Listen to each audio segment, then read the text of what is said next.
اوپر والا پوچھ لے گا، تو کیا ہم اللہ پاک کو اوپر والا کہہ سکتے ہیں؟ اللہ تبارک و تعالیٰ کی ذات کے لیے لفظ اوپر والا بولنا کفر ہے کہ اس لفظ سے اس کے لیے جہت یعنی سمت کا ثبوت ہوتا ہے۔ تو اللہ پاک سمت سے پاک ہے، اللہ پاک مکان سے پاک ہے۔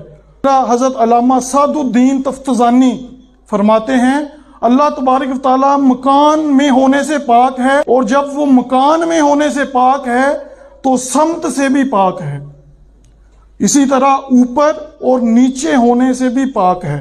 اور حضرت علامہ ابن نجیم مصری رحمۃ اللہ تعالیٰ علیہ نقل کرتے ہیں اللہ پاک کو اوپر یا نیچے قرار دے تو اس پر حکم کفر لگایا جائے، اور اگر کوئی اللہ پاک کی ذات کی بلندی اور برتری کے لیے اس کو اوپر والا کہے سے شان کے لحاظ سے، تو اس پہ حکم کفر نہ لگایا جائے، بلکہ اس بندے کو جس نے ایسا کہا ہے اسے منع کیا جائے۔ ہم یہ کہہ سکتے ہیں کہ اللہ پاک ہماری شاہ رگ سے بھی زیادہ قریب ہے۔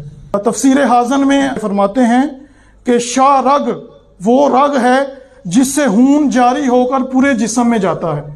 اللہ پاک ہم سب کو اپنے علم اور قدرت کے اعتبار سے جو انسان ہے اس کو جتنا انسان اپنے آپ کو جانتا ہے نا، انسان کے جاننے سے بھی زیادہ اللہ پاک بندے کو جانتا ہے۔ یہ مطلب ہے شاہ رگ سے بھی زیادہ اللہ پاک ہمارے قریب ہے۔